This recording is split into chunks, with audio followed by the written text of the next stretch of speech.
Hello everyone, welcome to Coffee Cup Enlightenment. Today I'm going to talk about the mechanics of enlightenment. Again, today I'm going to be using sort of some physical objects just to sort of explain the mechanics of what's going on inside of you. And physical objects, these physical objects can be used as a way of sort of getting a picture of what's actually going on inside and what is enlightenment and how does it come about. And this represents you, which is the eye, and it's the experiencer. It is the observer of the world, and these plates here are representing the mind.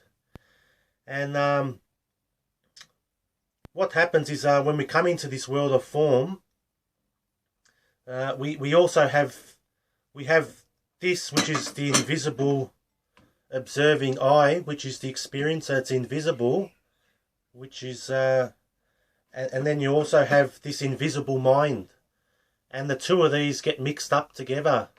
So what happens is as you're sort of looking out into the world, the mind is also in your experience, and it comes into your vision, and then it becomes identified with. When it becomes identified with, it blocks your vision of the world. It's important to note that there's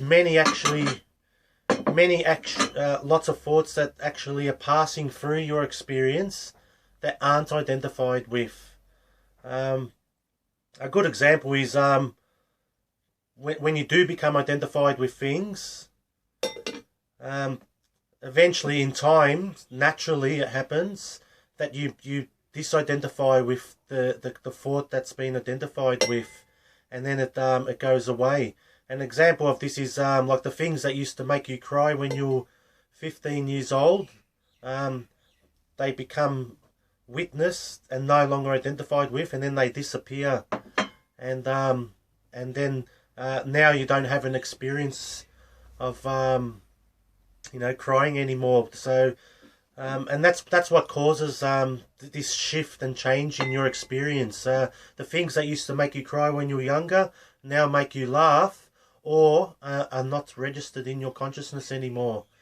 And what happens is we go through life and more concepts of the mind keep getting identified with, and they keep adding layers and layers, and another layer will be added, and then maybe this layer will disappear, and a different version of a concept will come and take its place, and it just gets heavier and heavier. And it's part of the intelligence of the universe. You might say that this is quite dreadful for this heaviness to occur, but the more identifications you have, and the more heavy and life and reality becomes perceived, then there's a good chance that the whole lot could fall off all at once and reveal the enlightenedness that you already are. And so it's the intelligence of the universe that if you do become identified with a thought, or which ultimately is the mind, it is the intelligence of the universe for this to create a nudging effect within us. It contracts, it feels heavy, it distorts our reality, and it creates corresponding emotions. With every thought that you identify with, an exact corresponding emotion is born that creates the nudge. I did want to talk about something else as well.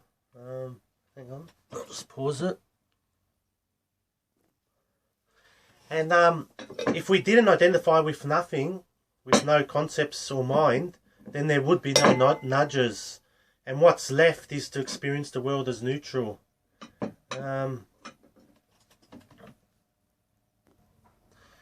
It's also worth noting that there's particular things that you identify with your mind.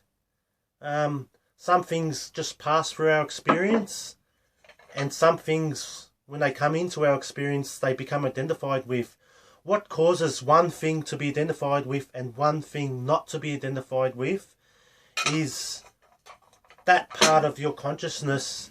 If you could divide this up into like a pie, that piece of the pie has not been self-realized yet. And what creates the tendency to create a particular type of thought to become identified with is it matches this piece of pie of consciousness. So it's natural and normal to have a tendency to want to identify with particular parts of the mind, which are an exact mirror reflection of the consciousness that is awaiting to be awakened within yourself. And that's why everyone has particular thoughts that they identify with that are different to other people. Some people identify with particular judgments that have a particular flavour, and other people identify with different judgments that have a different flavour, and they all create their exact corresponding emotions. So everything that we become identified with can be used as like a breadcrumb trail to discover and reveal the consciousness within us that wants to be awakened. And you use the mind to look when the nudge occurs, to look at what mind concept is being identified with. And as you stand back and look at the mind, and you observe it in innocent eyes, and you forgive this mind concept, and you see the innocence of it, then it dissolves from your experience, and then it just becomes a neutral thought. It's no longer identified with. So it's in the act of seeing a thought as just a thought, and seeing the neutrality of it, this is when it no longer becomes identified with, and then obscures your vision of the world. And then it also releases its heaviness. So the thought is actually neutral. It's only there because the piece of the pie of your consciousness is attracted to this particular thought to become identified with. And then when it's seen, and seen as neutral and just a thought, also that part of the pie of your consciousness opens up and reveals itself. And then once your consciousness is revealed, no longer can that thought be identified with again.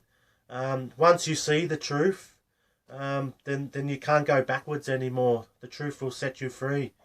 And how you see the truth is just to see the thought is just a thought.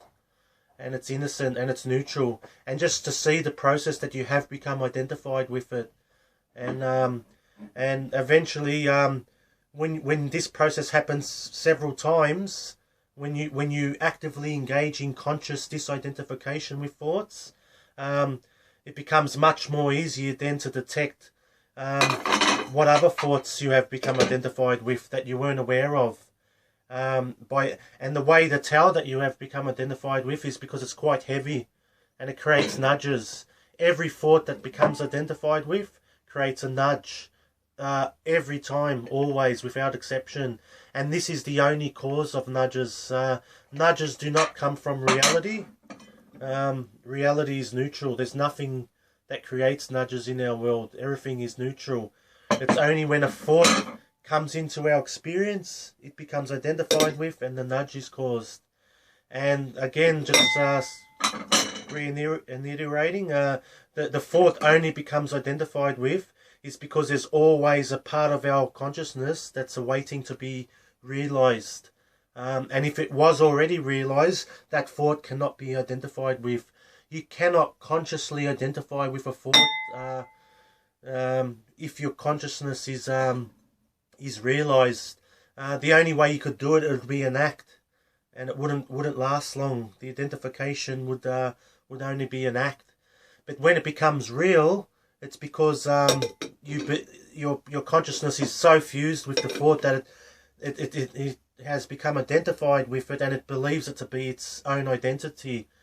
And it's only till you step back and look at the thought as just a thought, and then it's no longer becomes identified with, and it disappears from your field of consciousness. And then what's left is to bask and experience the world as it is, as it always was, which is neutral and effortless. So, yeah, thank you.